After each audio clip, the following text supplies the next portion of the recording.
going to discuss very important articles of this chapter, that is mechanical oscillator. या in examination point of view, the question asked by the university, derive the differential equation of simple harmonic motion and its solution. Most of the time this question will be asked in examination, so it's very simple and easy to solve these articles, and approximately 4 marks given to these articles as the previous course, as the previous question paper by the HPU University. So before discuss about the differential equation of simple harmonic motion, we would like to discuss about the mechanical oscillator. We would like to explain the mechanical oscillator. Yeah, what is mechanical oscillator? Yeah, what are the essential characteristics for this? So mechanical oscillator is a very common example. Has very common example. The mass attached to a spring. कोई भी mass अगर हम spring से attach कर देते हैं, as in front of you in the figure, a mass m is attached to a spring. Suppose the mass slides on a frictionless surface. Let O is the equilibrium position of the mass. The condition is that mass is at rest at position O when it is not oscillating. The spring is not stretched in this state. Obviously, we have two extreme positions of the mass, that is E1 and E2. If the mass is pulled to the position E2, the spring is stretched. So in this position, in this system, a restoring force will be set up in the spring due to elasticity. Due to elasticity, spring जो है वो stretch होता है हमारा, right? The force will tend to restore the mass to its equilibrium position. The work done in displaying the mass from position O to the position E2 will be stored in the spring as its potential energy. So if the mass is released at the position E2, the force will accelerate towards the equilibrium position O. When it reaches at the position O, the mass would acquire kinetic energy due to inertia of mass. Due to inertia of mass, continuously its journey behind the position, behind towards the position O. So in this case, the compression of the spring will commence and it will again set up a restoring force in the spring. The motion of the mass will continue till whole of its kinetic energy at position O is converted into the potential energy of the compression of the spring at position E1. So at position E1, the mass will be momentarily at rest and restoring the force in the spring will set up in motion towards position O. When it reaches at the position O, it will again possess a kinetic energy, and as before it will overshoot the mean position and moves towards position E2. From this concept, the motion will be repeated again and again. The mass will oscillate between the two extreme positions, that is E1 and E2. We can say that the position OE1 is equal to position OE2. इसका मतलब ये हुआ कि OE1 जो है वो किसके equal है, E2 के बराबर है, इक्वल है OE1 is equal to OE2। क्या है ये? अगर आप ये देखते हो, देखो हमने यहाँ पे x लिखा है, इसका मतलब है इट्स इक्वल टू a या एम्पलीट्यूड भी लिख सकता हूं मैं इसको कि it is equal to amplitude, क्योंकि x जो है वो डिस्प्लेसमेंट की है, उसका एम्पलीट्यूड है। एम्पलीट्यूड ऑफ किसका? Amplitude of the oscillation having mass m। So from this discussion we find that the oscillatory motion will be caused by the restoring force set up in the spring। पहला point ये हो गया। अगर दूसरा बात करते हैं कि हमने एक इलास्टिसिटी की बात की थी, जब भी हम इलास्टिसिटी की बात करते हैं तो मुझे एक लॉ याद आता है, हुक्स लॉ। अगर आपको याद है हमने हुक्स लॉ पढ़ा है, तो हुक्स लॉ क्या बोलता है? Of elasticity, the restoring force F will be directly proportional to the extension or compression which is called X of the spring। तो X is nothing but it is instantaneous displacement of the mass from the mean position। So F is directly proportional, it will be opposite to the direction of X, so we can write it as F directly proportional to minus X, right? Now some essential characteristic for simple harmonic motion क्या है? Basically to characteristics है हमारे पास।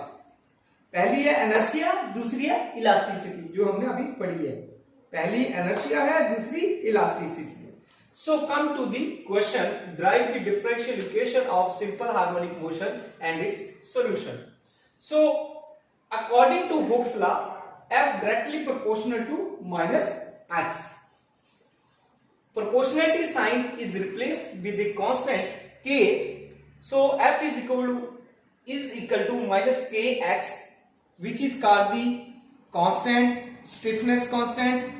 ठीक है, इसको बहुत सारे नाम है, हम लोग किसी भी नाम से इसको बोल सकते हैं।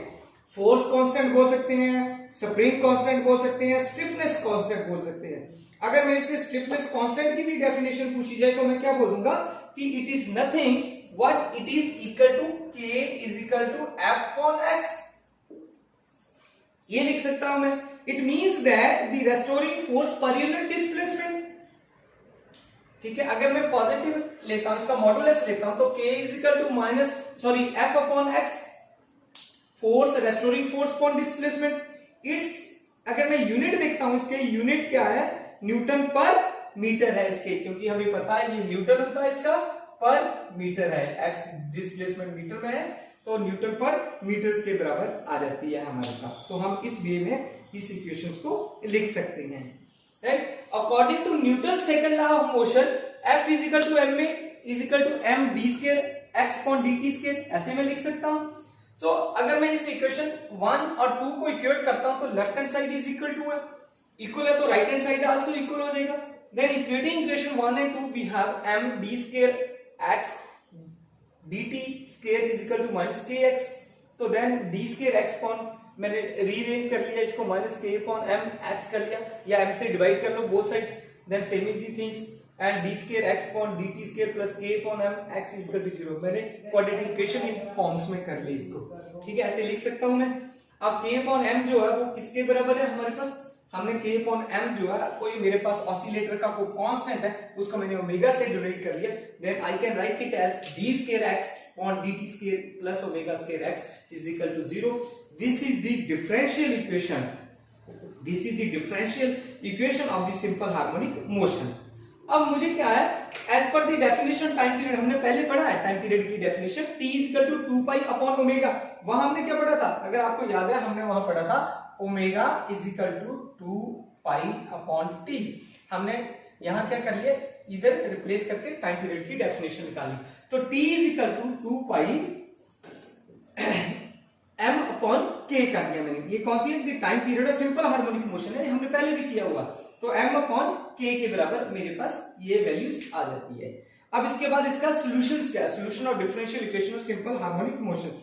सो हम लिखेंगे कैसे इसको? हम यहां से स्टार्ट करते हैं।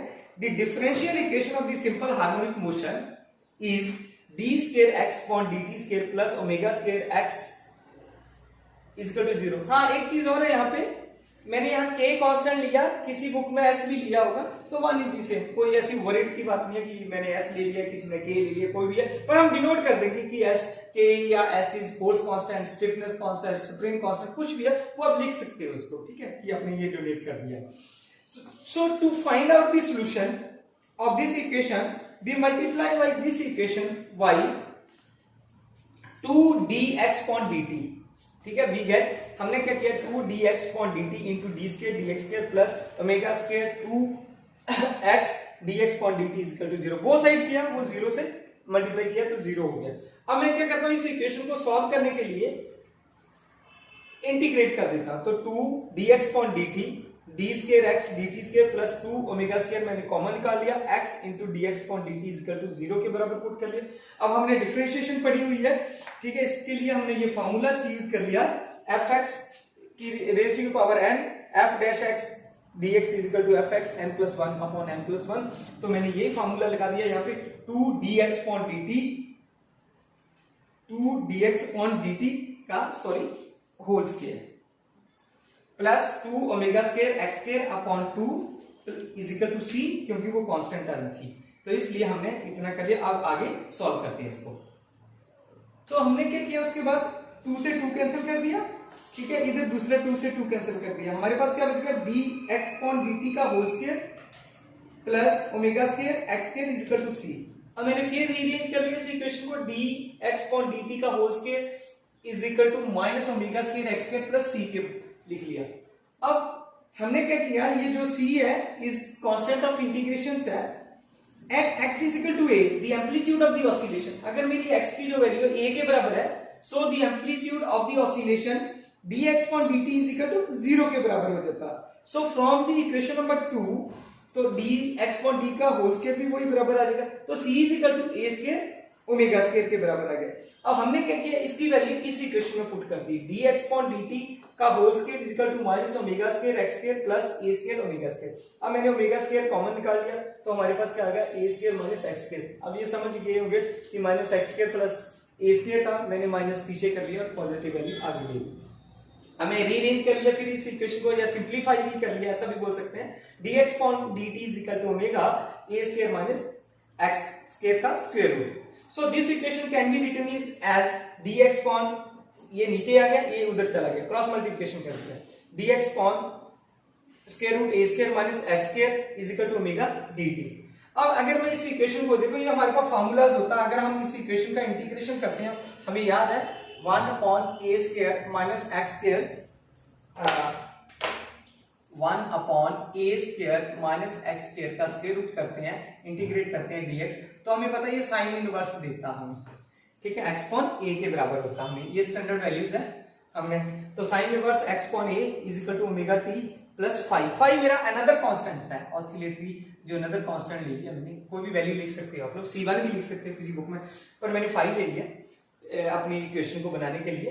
तो x upon a is equal to sine, दोनों तरफ साइन ले लिया तो साइन इनवर्स कैंसिल हो गया, तो sine omega t plus 5 x is equal to a sine omega t plus 5। ये देखो वही पहुंच गए हम लोग, क्योंकि हमें पता कि जो ओमेगा t प्लस 5 है वो हमारा क्या था, फेज था, total phase of the particles है at time t, and phi is nothing but it is the initial phase, and a is maximum value of the displacement, that is called the amplitude. So this is whole about the differential equation of simple harmonic motion and its solutions. वैसे तो alternative वे भी है हमारे पास इसको करने के, आप उसको भी ट्राई कर सकते हो, जिसमें हम सीधा ले सकते हैं कि अगर सोल्यूशन ही करना x is equal to C E raise to alpha t, ऐसे भी कर सकते हो, वो आपकी डिपेंड करता है कि आपने दूसरा वे ट्राई करना है। मुझे ये सिंपल लगा, इस करके मैंने स्टूडेंट्स को यही सजेस्ट किया कि ये आप कर लो, तो बहुत ईजी है। Hope you enjoy this lecture, thank you very much.